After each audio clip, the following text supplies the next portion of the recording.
Adesso passo la parola al sottoscritto, perché come dicevo in precedenza ho la doppia funzione di relatore e di moderatore,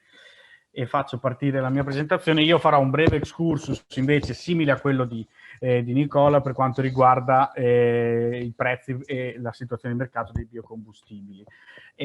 Partiamo principalmente in questo frangente di nostro interesse di due biocombustibili. Parliamo di cippato e legna d'ardere, che hanno delle caratteristiche estremamente diverse. Il cippato ha più una caratteristica, un taglio tendenzialmente industriale, relativo a impianti industriali medio-grandi,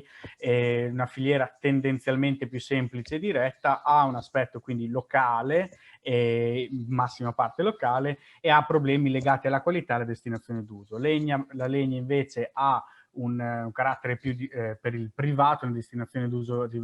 rivolta al privato, ha le problematiche legate alla vendita, a seconda del fatto che sia peso, volume, e si compone a aspetti di filiera tendenzialmente più complessi, più articolati, con intermediari, rivenditori, eccetera, eccetera. Ha due grossi problemi che identificano che fanno fatica a identificare i numeri precisi, che sono l'autoproduzione e il commercio illegale,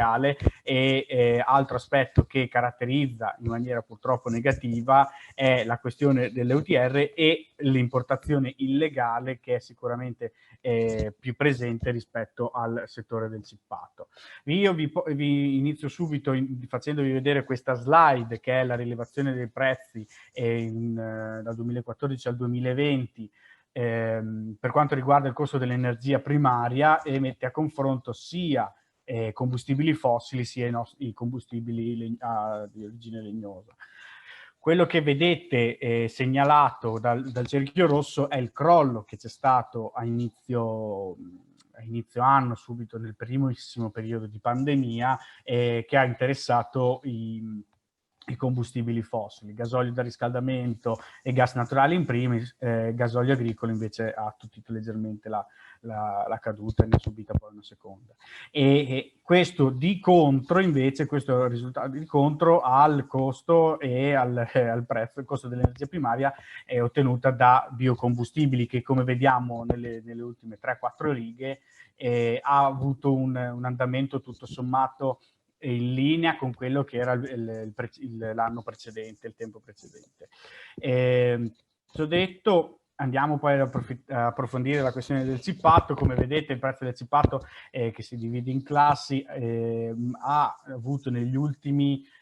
questa è la rilevazione fatta, scusate, a settembre, negli ultimi 4 anni un andamento tendenzialmente molto omogeneo. Perché? E quali sono stati, insomma, gli effetti che i vari fattori esterni hanno ottenuto, e quali sono le previsioni che ci si attende? Innanzitutto il Covid ha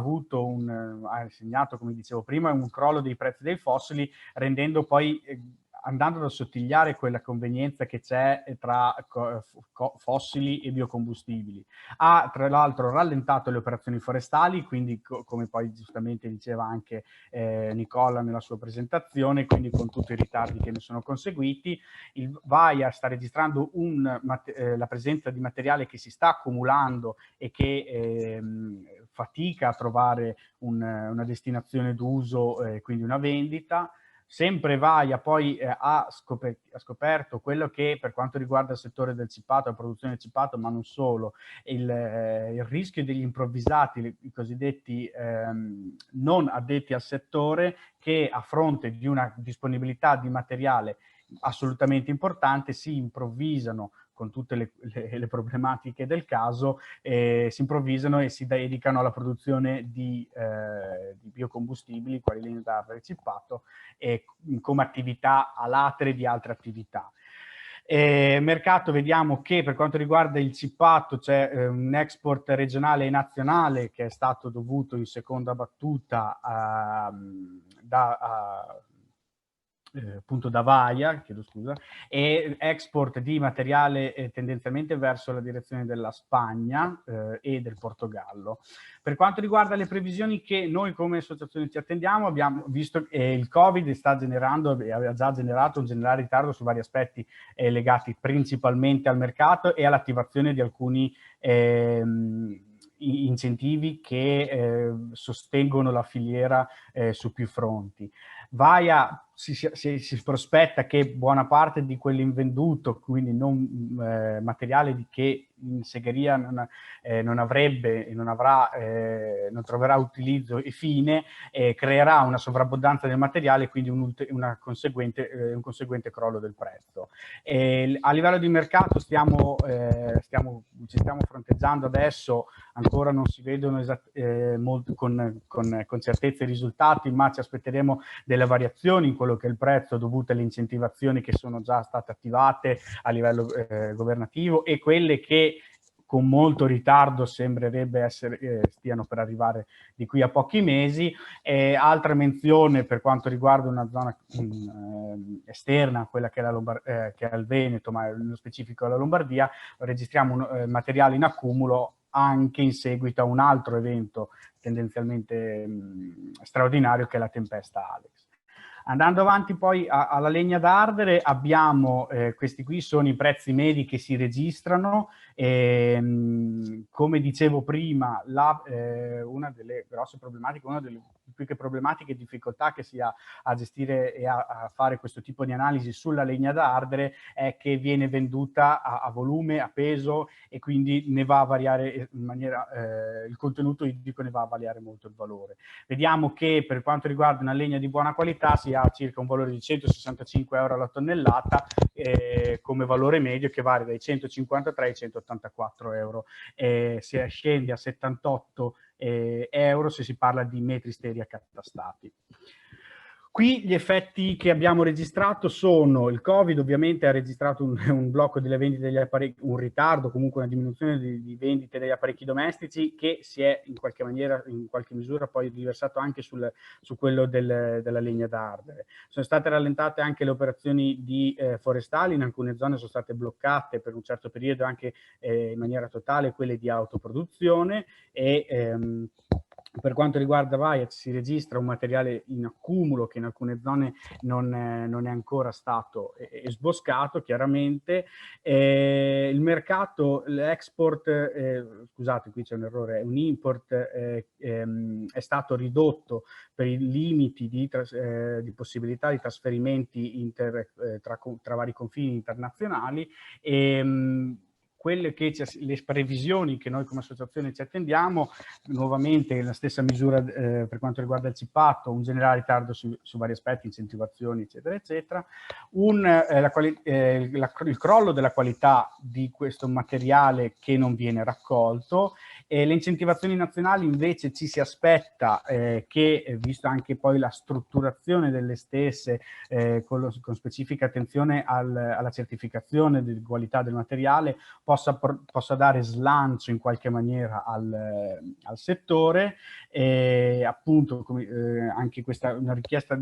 crescente di materiale di qualità a fronte di problematiche legate alla qualità dell'aria e un'azione necessaria che abbiamo notato è quella di istruzione del cliente sulla qualità della legna d'ardere e sulla legna d'ardere stessa. E infine un breve excursus sul pellet. Vediamo che i valori del pellet sono in leggera discesa per quanto riguarda il 2019 e 2020. Come vedete qui le misurazioni sono estremamente più frequenti rispetto alle legna d'ardere cippato, perché la questione, la quota di mercato è sicuramente più sviluppato. È meno sviluppato, motivo per cui ho dato meno